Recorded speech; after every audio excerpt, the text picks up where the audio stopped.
अवाजी समातुन ताई radio voice of Sindh London.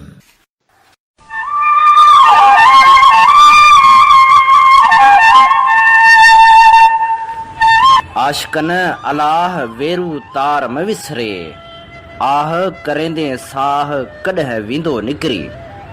भलारे भिटधणी जे भलारे हिन बैत सां मुंहिंजी आवाज़ मुसाफ़िर radio voice of Sindh London वसीले दुनिया जी कुंड कुड़छ ताईं जंहिं जंहिं ॿुधंदड़नि ताईं पहुचे पियो, उन्हनि मिड़नी महिरबाननि खे सिक भरियो सलाम शाल क़बूल पवे।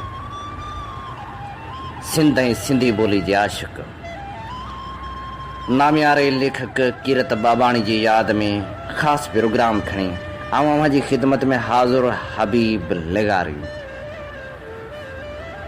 साईं मुंहिंजा ज़िंदगी जे पंध में खोड़ सारा नाला मौजूदु हुजनि था, खोड़ सारा महिरबान बिना मोकिलाइण जे हलिया वञनि था, पर उहे माण्हू जिन जी ज़िंदगी धरती सां सलाड़ियल हूंदी आहे, जेके वतन जे वांगियुनि लाइ जाखोड़ींदे सॼी जमार गुज़ारे वेंदा आहिनि, ऐं जिन जी दिलि पंहिंजी धरती जे माण्हुनि लाइ धड़कंदी आहे, जेके ॿोलियुनि जा मुहाफ़िज़ हूंदा आहिनि ऐं जेके क़ौमनि जा मुहाफ़िज़ हूंदा आहिनि, उन्हनि खे उन धरती जा माण्हू कॾहिं बि विसारे न आहिनि सघंदा। तारीख़दान जॾहिं बि तारीख़ जा पेरा खणंदा आहिनि, तॾहिं उन्हनि खे उहे शख़्सियतूं ज़रूरु यादि पवंदियूं आहिनि। सिंध जो ज़िक्र जॾहिं बि निकिरे थो, जिन माण्हू जो ज़िक्र अचे थो, जिते असीं साईं जीएम सैयद खे यादि कयूं था, उते कीरत बाबाणी जो हवालो बि ज़रूरु अचे थो, छो त ही उहे शख़्सियतूं हुयूं जिन पंहिंजी धरती वतन ऐं वतन जे वांगियुनि लाइ जाखोड़ियो। उन्हनि जे महिनतनि जे करे ॿोली खे तरक़ी मिली। न सिर्फ़ु उन्हनि ॿोली लाइ जाखोड़ियो, पर उन्हनि क़ौम लाइ बि जदोजहद कई। इन जे करे न सिर्फ़ु पाण हमेशह लाइ महफ़ूज़ थी विया आहिनि, पर पंहिंजी ॿोली लाइ बि घणो कुझु करे विया आहिनि। असां जेकॾहिं कीरत बाबाणी बाबति पढ़ूं था त संदसि ज़िंदगी जी जदोजहद जो बि पतो पवे थो, संस किताबनि बाबति बि ॼाण मिले थी। कीरत बाबाणी सिंध ऐं हिंद जे चंद ग़ैर मामूली अदीबनि ऐं मुफ़करनि मां हिकु आहे, जंहिंजो क़ौमी अदबी ऐं सिंधी ॿोली लाइ कयल ख़िदमतूं सिंध ऐं सिंधी ॿोली जी तारीख़ में हमेशह यादि रहंदियूं। हुन जो पूरो नालो त कीरत चोथराम बाबाणी आहे। हुन जी जनम भूमि ॻोठ मोरियो लाखो, तालको सकरंड, ज़िलो नवाबशाह ऐं हाणोको बेनज़ीराबाद आहे, जिते हुन 3 जनवरी 1922 ते जनम वरितो। हुन स्कूली तालीम मैट्रिक ताईं नवाबशाह मां ई पिराई ऐं पोइ हुन BA ऐं LLB बि कई। नवाबशाह में शागिर्दी दौरान उस्ताद रोचीराम जी तरबियत हेठि कुमपरस्ती जो सिलो मन में अंगूरियसि। सिंध अंदरि मज़दूर ऐं शागिर्द जदोजहद सां गॾु अंग्रेज़नि खां मुल्क जी आज़ादी जी तहरीक में कांग्रेस जे असर हेठि हिसो वरिताई। उन ज़माने में टंडे आदम ऐं नवाबशाह में जलसनि में शरीक थींदो हो। स्कूली जीवन में प्रभात फेरियूं ॾियण, हथ सां पतरा लिखी विरहाइण ऐं क़ौमी ॾींहं मल्हाइण संस मशगूलियूं हुयूं। सिंध स्टूडेंट्स कांग्रेस जो सेक्रेटरी रहियो। सिंध में संस कामरेड सोभे ज्ञानचंदाणी, हाशू केवल रामाणी, साईं जीएम सैयद, शेख अयाज़, हैदरबख्श जतोई ऐं काज़ी फैज़ मोहम्मद सां सुठा लाॻापा रहिया। ही बुनियादी तौर तरक़ी पसंद ऐं सिंध दोस्त अदीब ऐं दानिश्वर हो। शेख अयाज़ कीरत बाबति राय ॾींदे लिखियो आहे त कीरत बाबाणी मुंहिंजो पुराणो दोस्त आहे। उनजो शुमार सिंधी क़ौम जे अज़ीम मुहिब वतननि में करे सघिजे थो। हुनजो मुतालियो ऐं मुशाहिदो काफ़ी वसी आहे ऐं हुन जी पंहिंजी क़ौम सां मुकमिल वफ़ादारी आहे।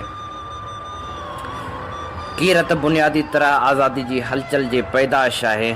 हूअ सिंधी अदबी संगत जे अवाइली मेंबरनि मां आहे ऐं हुन सिंध में रहण दौरान जदीद तरक़ी पसंद अदब खे एजी उत्तम गोबंद पंजाबी ऐं गोबंद माली सां गॾिजी हिमथायो। नई दुनिया, किताब घर कराची जो उन ॾस में वॾो किरदारु आहे। हुन विरहाङे खां पोइ सिंध छॾणु नथी चाहे, पर पहिरीं सरकार खेसि बाग़ी सरगर्मियुनि में शिरकत सबबि 11 महीना क़ैद में रखियो ऐं आज़ादी बाद बि CID संसि पीछो न छॾियो। कुझु वक़्तु GM सैयद ऐं कामरेड हैदर बख़्शी जतोई वटि लिखंदे गुज़ारियाई। जतोई साहब जी हारी हक़दार अख़बार संभालियाई, पर CID ऐं संसि पीछो न छॾियो ऐं नए पाकिस्तानी हुकूमत हिकदमि मुल्क छॾण जो परवानो हथ में ॾेई खेसि सिंध मां ज़ोरी रवानो कयो ऐं हू अखियुनि मां लुड़क लाड़ींदो पंहिंजी जनम भूमि खे अलविदा करे हिंद रवानो थी वियो। उन पस मंज़र में हुन लिखियो हो त तूं पुछी थो त मां उदास छो आहियां। कीरत बाबाणी 7 मई 2007 ते असांखां हमेशह लाइ विछड़ी वियो हो। हुन विछड़ण वक़्तु बि सिंध खे न विसारियो। हुन त आख़िर में इहा वसियत बि कई, वाझाए वतन खे आऊं जे हित मुयास, गोर मुंहिंजी सूमरा कज पवारनि पास, ॾिज ॾायणे ॾेह जी मझां वरड़नि वास, मुयाए जियास जे वञे मड़ मलीर ॾे। ऐं पोइ संदसि अर्थियूं बि अल मंज़र वटि सिंधु दरिया हवाले कयूं वियूं।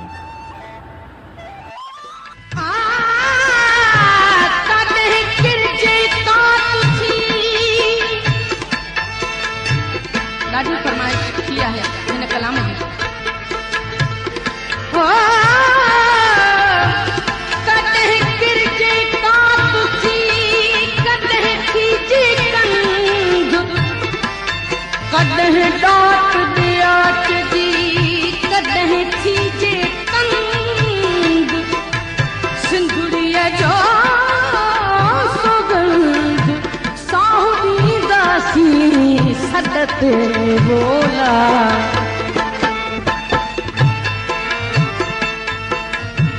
ओ सिंधु मुंहिंजी अमा, सिंधु मुंहिंजी अमा, सूंह तुंहिंजी मथां छा लिखी, छा लिखां छा लिखी, छा लिखां। ओ सिंधु मुंहिंजी अमा, ओ सिंधु मुंहिंजी अमा, सूंह तुंहिंजी मथां छा लिखां छा लिखी, छा लिखां, छा लिखी छा लिखां, छा लिखी छा लिखां। हिकु कलम हिकिड़ो मां, हिकु कलम हिकिड़ो मां, ईअं पूरो पवां छा लिखी, छा लिखां, छा लिखी छा लिखां। ओ सिंधु मुंहिंजी अमा,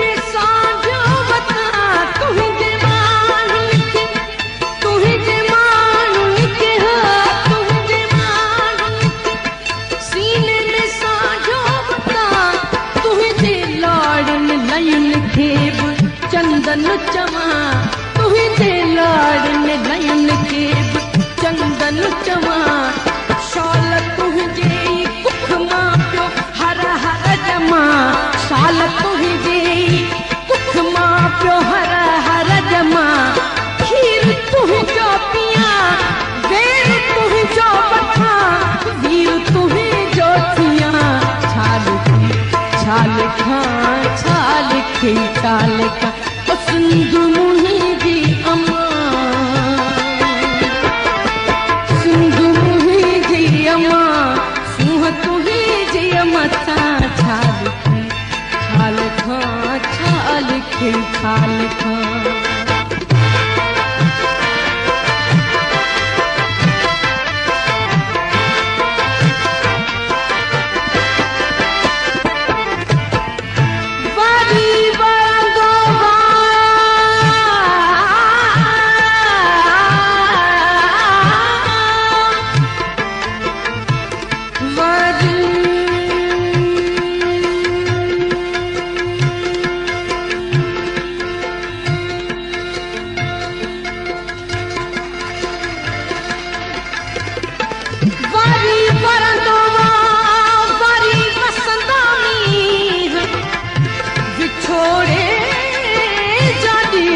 दा केतरा बोला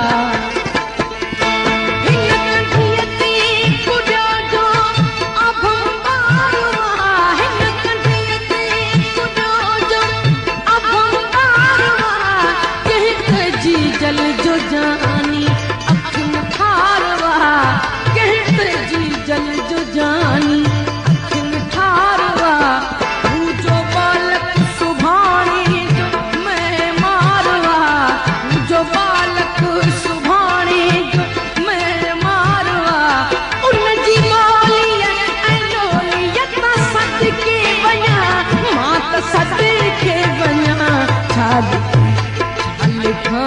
छाल खिलताल का ओ सिंधु मुंहिंजी अम्मा सिंधु मुंहिंजी अम्मा सूह तुंहिंजी मथां छाल छाल खिलताल हिकु कलम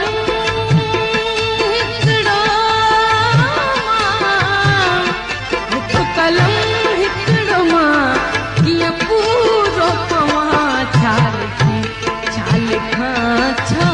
खिलताल खां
जागरम खीर में पई गॾे खंडु थी जागरम खीर में पई गॾे खंडु थी उन सुहागिन खे मां कीअं न सजदो कयां कीअं न सजदो कयां छाल खिलताल खां ओ सिंधु मुंहिंजी अम्मा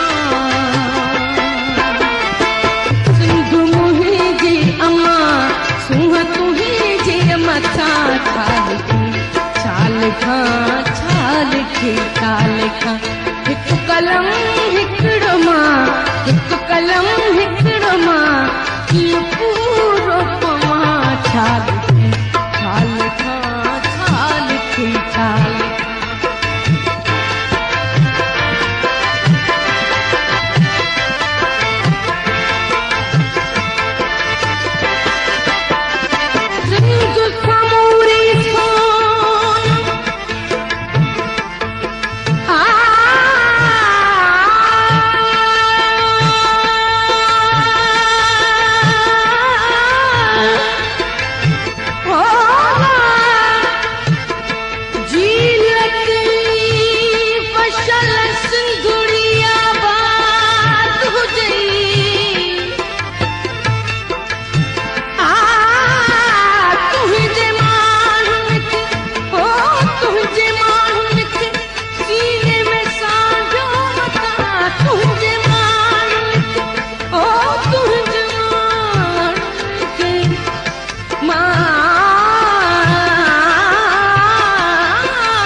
चंदन चवां तुझे लाड़न लइन के चंदन चवां शाल तुझे कुख मां पियो हर हर जमा शाल तुझे कुख मां पियो हर हर जमा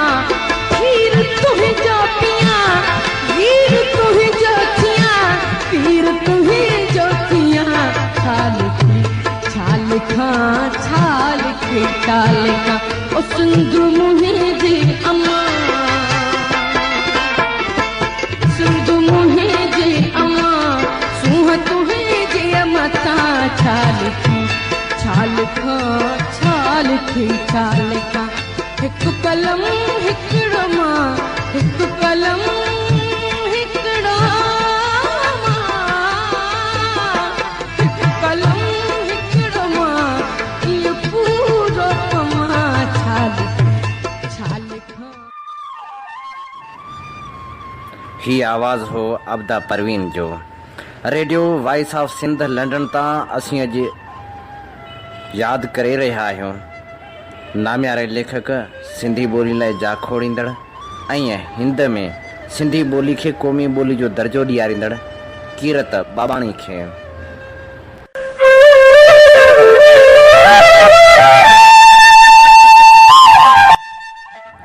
ज़िंदगी जे हिन सफ़र में हर माण्हू पंहिंजी जाखोड़ कंदो आहे, हर माण्हू मंज़िल जो मुतलाशी हूंदो आहे। कीरत बाबाणी बि सारी सब जमार सिंधी क़ौम ऐं ॿोली लाइ जाखोड़ियो। अमीन अरबाब लिखियो आहे त हर शख़्स खे हिकिड़े शख़्स जी तलाश में सदियूं न ॼाण केतिरा सिज लाहे चुकियूं आहिनि, पर उन शख़्स जी तलाश किथे थिए जंहिंजे तुफ़ेल माठार में ॾार पइजी वञनि, जंहिंजे सदके ख़ामोशी जे बखनि में सुतल क़यामतूं न रुॻो जागी उथनि पर उनजी गैर मौजूदगी जो अहसासु हीअं बि थिए त सैयद खां पोइ सिंध जो तूं ई हुए आवाज़ तो बिन हाण अयाज़ सिंध निंदड़की थी लॻे। या उन शख़्स जे मिलण जी तमन्ना हीअं थिए त हिकु शख़्स बि अहिड़ो शख़्स हुजे जीअं चंद्रमा जो रक़्स हुजे, जो जन्म जन्म जो प्यार हुजे ऐं धरती जे हिन ॻोल्हे ते सुख शांति ऐं अमन जो इज़हार हुजे। पर सच त इहो आहे जो हर शख़्स या हर माण्हू जा रुॻो माणा न पर माणपे जा अलॻि अलॻि मयार ऐं मापा बि मारिनि था। के अहिड़ा माण्हू बि आहिनि जेके चवनि था त माण्हू सभई माण्हू आहिनि, पर पोइ बि भित बिना चिट नाहे थींदो। तांजे पेटे माण्हू जी परख करण वारनि पारखुअनि जी तोड़े जो इहा दावा आहे त रत दागी ते बि वरे थो, पर घटि माण्हू जो इहो ख़्यालु आहे त 5 आङुरियूं बराबरि नाहिनि हूंदियूं। माण्हुनि सां हिकु शाइर जी शिकायत इहा बि आहे त माण्हू मुंहिंजे मुल्क जा जे वध मूं वणिया से ई सबबु बणिया मुंहिंजनि मायूसियुनि जो। जॾहिं त हर को माण्हू मोती दाणो हर का दिलि हीरनि जी खाण वारी मरहूम तनवीर अब्बासी जे ख़्याल खे रद्द कंदे मरहूम इब्राहिम मुंशी जो चवणु आहे त सोई माण्हू मोती दाणो जेको माण्हू कीन विकाणो, पर मुर्शिद लतीफ़ चई ॾिनो त माण्हू सभु न सुहिणा पखी सभु न हंज कह कह माण्हू मंझ अचे बुए बहार जी। बिल्कुलु कीरत बाबाणी बि अहिड़ो ई शख़्स हो जंहिंमां बुए बहार जी ईंदी हुई। हू बहार जी ख़ुशबू ऐं टिड़ियल गुलनि जहिड़ो माण्हू हो जेको पंहिंजे सोचनि जी सुरहाण सां सिंध वतन खे वासे वियो। जेसीं चंड ऐं तारा रहंदा तेसीं यादगिरियुनि जे वर्कनि में हू बि मौजूदु रहंदो ऐं तारीख़दान तारीख़ लिखंदा त उहा तारीख़ कीरत जे ज़िक्र खां सवाइ बिल्कुलु अणपूरी महसूसु थींदी।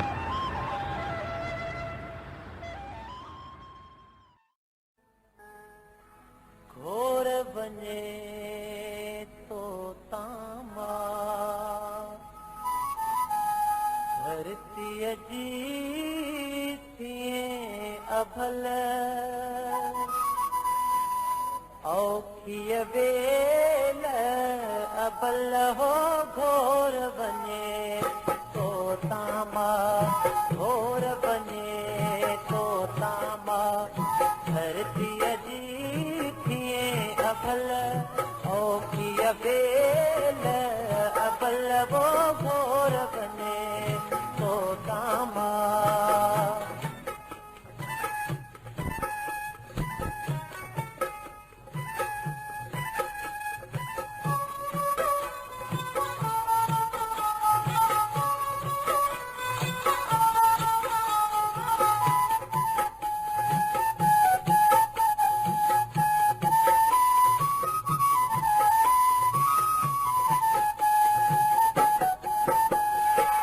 पाती ज़बां तना रोहणी वधंदो रहिजां राजधणी पुट वधंदो रहिजां राजधणी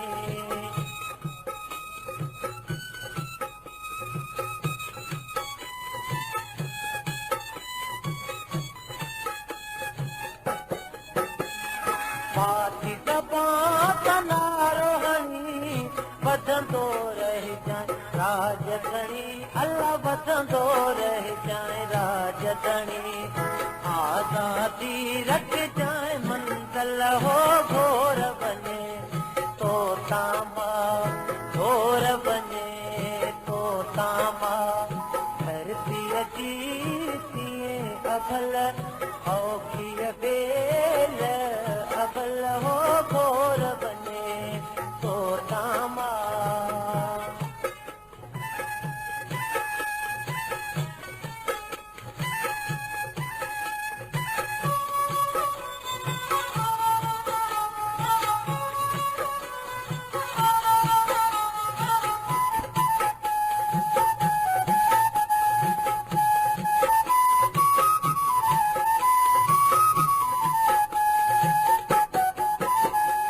वजड़ो थी बिख खणी हिक हथ में झंडो झली पुट हिक हथ में झंडो झली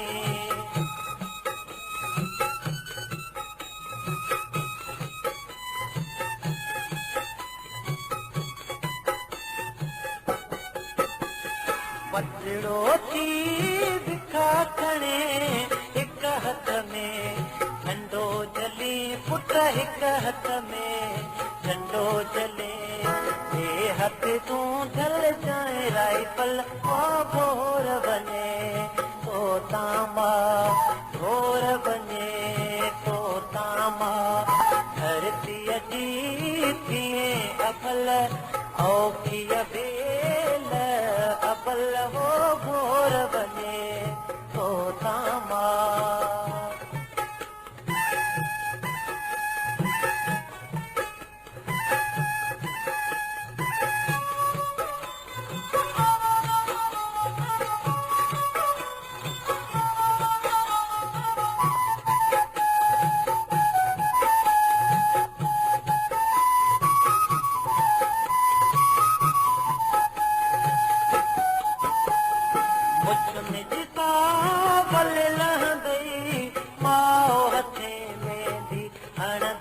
अल्लाह माओ हथे मेहंदी हणंदई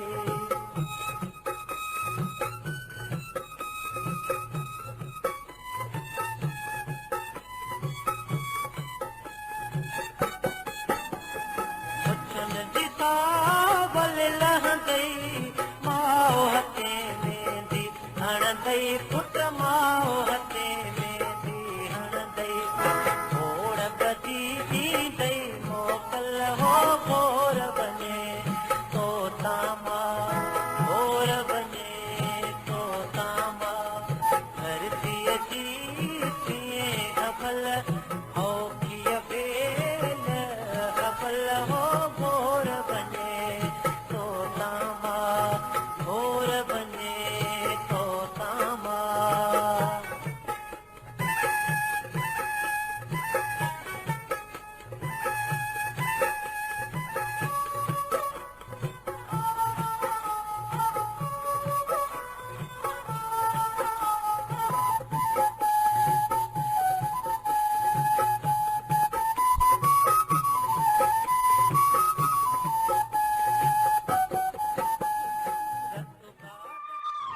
ही खूबसूरत आवाज हो असलम तुनिए जो।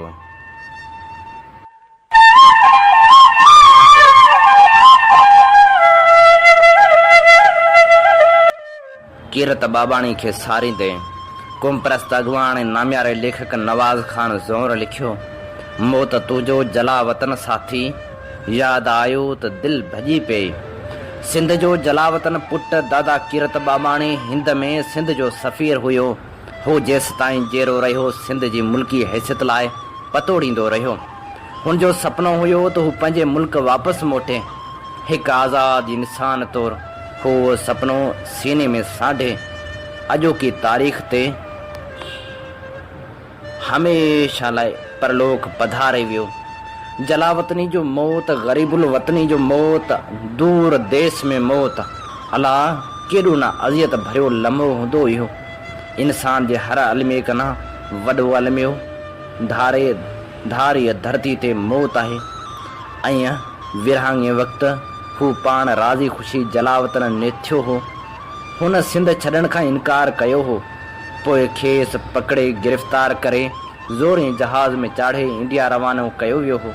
ऐं उन बेदाद ते सोचां पियो हो त जे मूसा जी क़ौम 1000 सालनि खां पोइ पंहिंजे देश मोटी सघे थी त जलावतन सिंधियुनि लाइ सिंध पंहिंजूं ॿाहूं कीअं न पखेड़ींदी। जिन माण्हुनि जो इश्क ईमान धरती हुजे, उन्हनि माण्हुनि खे धरती खां धार करे छॾणु केॾो वॾो अलमियो हुजे थो, पर वक़्त जा हुक्मरान उन अलमे खे किथे था महसूस करे सघनि।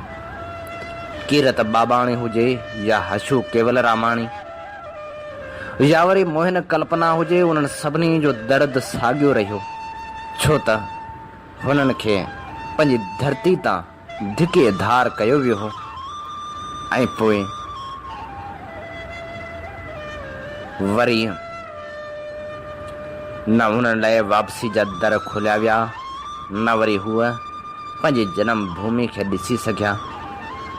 पर हुननि जलावतन हूंदे बि पंहिंजी धरती खे न विसारियो ऐं धरती धड़ियुनि लाइ जेका जदोजहद, जेको कमु कयो, उहो तारीख़ जे वर्कनि में हमेशह यादि रहंदो।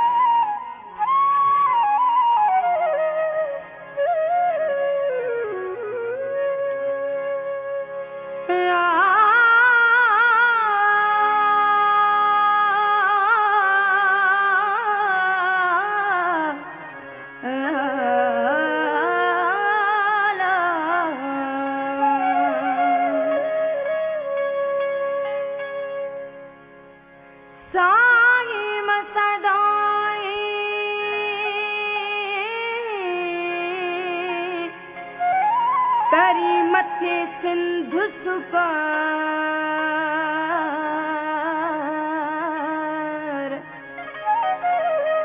दो समचा दिलदार आलम सब आबाद करी।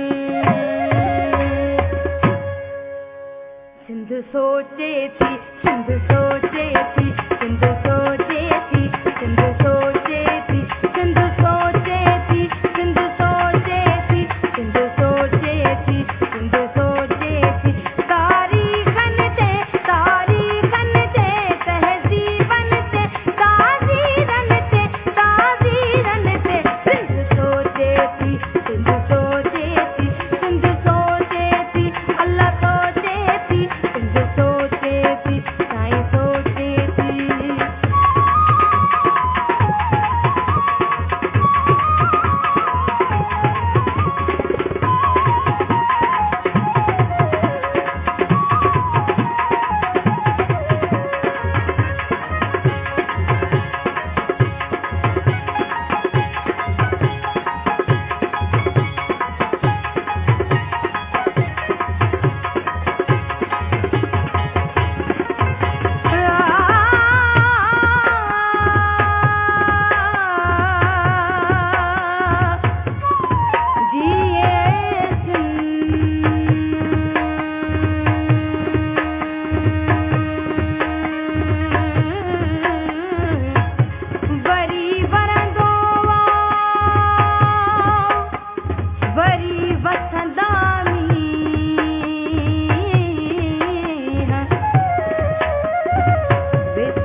अवी ॿुधी रहिया आहियो radio voice of Sindh London ऐं असीं अॼु अमल शख्सियत कीरत बाबाणी खे भेटा पेश करे रहिया आहियूं। अॼोके हिन प्रोग्राम में आउं अव्हां जो मेज़बान आहियां हबीब लगारी ऐं हाणे प्रोग्राम में शामिल कयूं था रखियल मोराई जी तहरीर। हिकु महादेश भगत सिंधी तरक़ी पसंद अदीब बरतानवी साम्राज्य खिलाफ़ विड़ंदड़ हिकु बहादुर शागिर्द सिंध खे कॾहिं बि न छॾण जो वचन कंदड़ गिरफ़्तार करे ज़ोरे जलावतन कयो वेंदड़ वतन दोस्त लेखक हिंद में सिंधियत जी हलचल जो हिकु अहम अॻवान विरहाङे खे साह जे आख़िरी हिॾकी ताईं न क़बूलींदड़ ज़हीन शख़्स हिंद जे सिंधियुनि खे गॾु करण लाइ समूरी हयाती क़ुर्बान कंदड़ हिंद जे तरक़ी पसंद अदब जी टेमूर्ति जी आख़िरी मूरत कीरत बाबाणी सिंध खे 67 साल न ॾिसी सघण जो दर्द दिल में सांढे आधी राति हिन जहान मां उॾाणो उन जहान ॾांहुं जेको असां सभिनी ॿुधो त आहे पर ॾिठो न आहे, अहिड़ो जहान जंहिंखे न क़बूलींदे बि क़बूलणो पवे थो।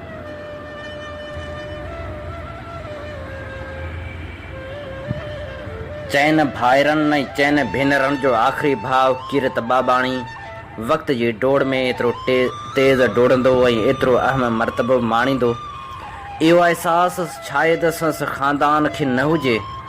हूअ हिंद जे सिंधियुनि जो हिकु बेमिसाल अॻवान थींदो, हिंद में सिंधी ॿोली खे बचाइण जी ज़मानत बणिबो।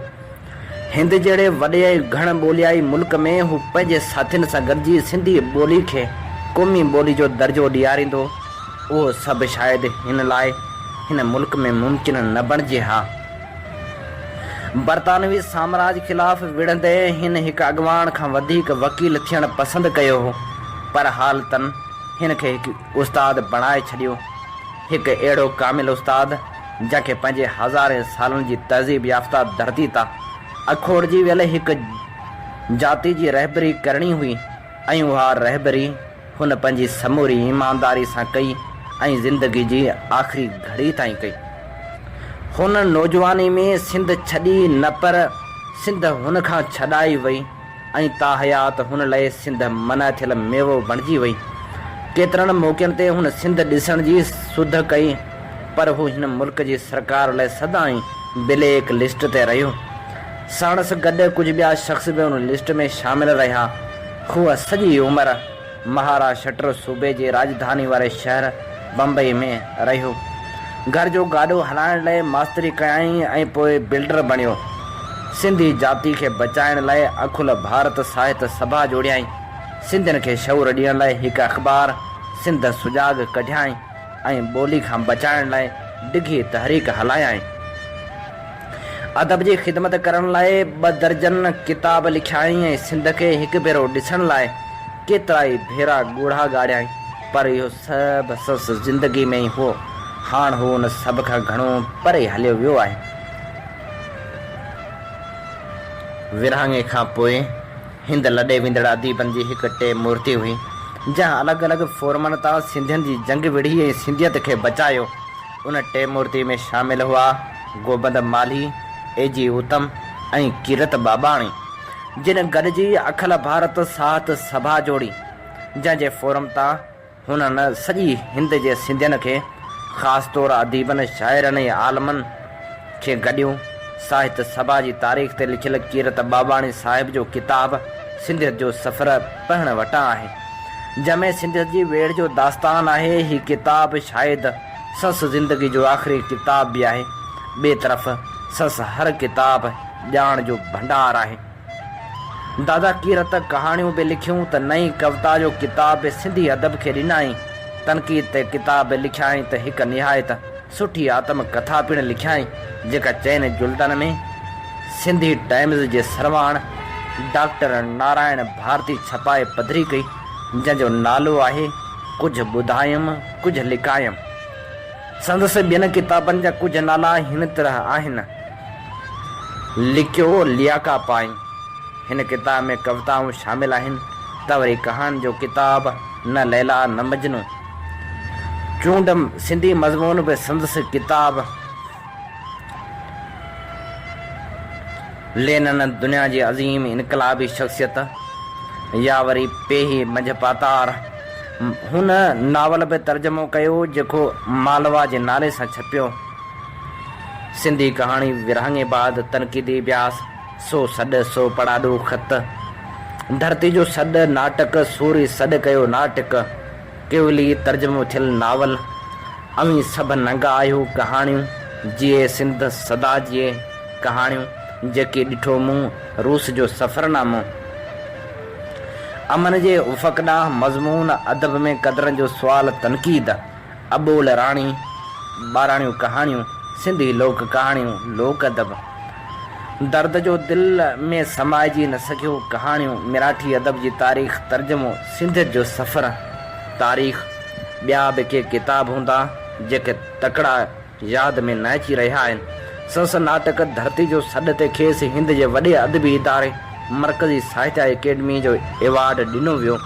साॻी तरह खेसि सुवेत लैंड नेहरू एवॉर्ड पिणु ॾिनो वियो। जंहिं बुनियाद ते हू रूस जो चकर हणी आयो ही उहो दर हो जॾहिं सुवेत रूस मज़लूम क़ौमनि ऐं मज़लूम तबक़नि जो आइडियल मुल्क हूंदो हो। हू आख़िरी घड़ी ताईं वॾी उमिरि हूंदे बि चहिरे मां नौजवान ऐं बाहिमत लॻंदो हो। दादा कीरत बाबाणी वतन दोस्ती जा सबक़ सिंध में पढ़िया ऐं खेसि तरक़ी पसंदि नज़रिये ऐं अदब ॾांहुं आणींदड़ कामरेड सुबो ज्ञानचंदाणी हो जंहिंजो ज़िक्र हुन पंहिंजी आत्मकथा में पिणु कयो आहे। हिंद में वेही बि हू सिंध जे सिंधियुनि जी हालत ते ॾुखोइबो हो। हुन साईं जीएम सेठ जा केतिरा ई किताब हिंद में छपराया जेके सिंध में छपजणु ॾुखिया हुआ। ख़ासि तौरु सिंधू जी साञा सिंधी ॿोली जे महाकवि शेख अयाज़ पंहिंजे कंहिं किताब में लिखियो हो त मुंहिंजी ख़्वाहिश आहे त जॾहिं हाणे मां हिंद वञा त मुंहिंजी आज्ञा लाइ उत्तम माली ऐं कीरत जी टेमूर्ति मौजूदु हुजे। शेख अयाज़ हुनखे दानिश्वर लेखक पिणु कोठियो आहे। सिंध जे क़ौमपरस्त हलकनि पारां खेसि इहो एज़ाज़ बि हासिलु रहियो त खेसि हिंद जे सिंधियुनि जो जीएम सैयद सॾियो वियो। मोरो लाखो ऐं बम्बई जे विच में 1.5 कलाक जो हवाई रस्तो आहे पर हू उहो वक़्तु 7-8 सालनि में बि तय करे न सघियो ऐं पंहिंजी ज़िंदगी जो सफ़र पूरो करे वियो। साहती जो ही बहादुर पुटु सॼी उमिरि आदर्शी रहियो ऐं पंहिंजे नज़रिये खां परे न थियो। हू सॼी उमिरि अहिड़ी आलमगीरियत जे अमन ऐं सलामती जो प्रचारक हुओ जंहिं आलमगीरियत जे विच में सिंध मौजूदु हुई जंहिं करे खेसि देश भगत कम्यूनिस्ट चयो वेंदो हो। ॿिए तरफ़ हू कंहिं बि तअसुब खां पाक हिकु अहिड़ो शख़्स हो जंहिंजो इंसान जी चङाई में मुकमल वेसा हो। हिंद में खेसि जेको मर्तबो मिलियो उहो थोरो हुनखे मिलियो आहे। अदब में अलॻि नज़रियो रखंदड़ काके हरी मोटवाणी संस शख़्सियत ऐं जदोजहद तोड़े अदबी पोहरे ऐं सिंधियत लाइ कयल ख़िदमतनि ते हिकु बेमिसाल कूंज जो परचो शाया कयो हो। हूअ नज़रिये सां एतिरे हद ताईं जुड़ियल रहियो जो पंहिंजे आइडियल कामरेड लेनिन खे बणाईंदे लेनिन कट ॾाढ़ी ऐं मुछूं रखायूं। पक सां लेनिन संस उमिरि में वफ़ात करे हा त तस्वीर मां हूअ ॿई जाड़ा भाइर लॻनि हा। कीअं बि सिंध पंहिंजे हिकु आशिक़ दानिश्वर खां महरूम त 47 में ई थी वई हुई पर अॼु हू जिस्मानी तौर बि न रहियो आहे त ख़ाकी जो हिसाब जो हिकु शहर यादि थो अचे त सिंध ॾिनी ओ छुंगार भरे कंहिं मर्द ख़ुदा मुंहुं मोड़ियो आहे। अॼु हूअ जेरनि जे जहान खां मुंहुं मोड़े कंहिं ॾुराहे ॾेह हलियो वियो आहे। सस रख खे सिंधु जो पाणी नसीब थियो। सिंध ॾुखारी हुई। सिंधी अदीब शाइर आलम ऐं ॾाहा ॾुखारा थिया। शायदि असांखे ॾुख भाव पइजी विया आहिनि तॾहिं त हिन देश खे ॾुखोयल माथिरी चवंदा आहिनि। हिंद जे सभिनी सिंधियुनि सां दादा कीरत जी दिहानत ते परचाणी कनि था। सिंध जा सभु सञाहवंद जिन कॾहिं बि हुनखे धार न सम्झो पक सां के बि लकीरूं रूहनि खे ऐं दिलनि खे धार न करे सघंदियूं आहिनि। ईअं दादा कीरत बाबाणी बि धरती खां थिए धार इहो कीअं थींदो। हाणे त हू अञा बि धरती खे वेझो थियो आहे। हाणे त खेसि का बि हुकूमत ब्लैक लिस्ट नथी करे सघे न हाणे हुनखे कंहिं वीज़ा जी ज़रूरत आहे ऐं बसि असांजे मुआसी असांजे मुआसी असांजे मुआसी सफ़र में वो साथी असांजे मुआसी असांजे मुआसी सफ़र में वो साथी तमाणी द मंज़िल पंहिंजा ढोल ढाटी तमाणी द मंज़िल पंहिंजा ढोल ढाटी असांजे मुआसी सफ़र में वो साथी असांजे मुआसी सफ़र में वो साथी तमाणी द मंज़िल पंहिंजा ढोल ढाटी तमाणी द मंज़िल पंहिंजा ढोल ढाटी असांजे मुआसी असांजे मुआसी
आपदा परवीन जी हिन सोणी सदा सां गॾु प्रोग्राम जो वक़्तु पंहिंजी पुॼाणी ते पहुचे थो। Radio voice of Sindh London तां पंहिंजे मेज़बान हबीब लेगारी खे ॾींदा इजाज़त। जेॾांहुं पेर तेॾांहुं ख़ैर। सिंध मुंहिंजी अमा सूंह तुंहिंजी मथां छा लिखी, छा लिखां छा लिखी साल खां। सिंध मुंहिंजी अमा दुनिया जा सिंधियो हिक मुठ थी सिंध बचायो। सिंध मुंहिंजी अमा सूंह तुंहिंजी मथां छा लिखी, छा लिखां। सिंध जो क़ौमी आवाज़ radio voice of Sindh London.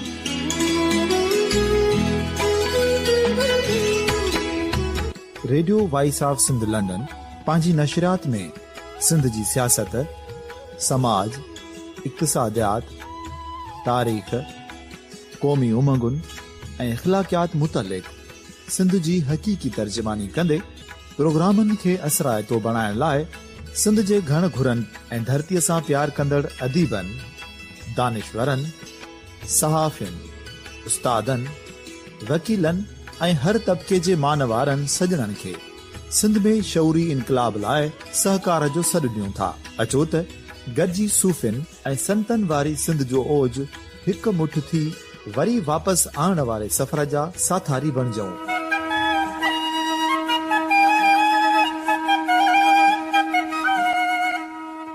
हिक नए सुबुह जी शुरूआत जो पड़ाॾो घर घर, ॻोठ ॻोठ ऐं शहर शहर ताईं पहुचायो। शाल सिंध आबाद ऐं खुशहाल थिए, सिंधी माण्हू सुखियो ऐं सताबो थिए।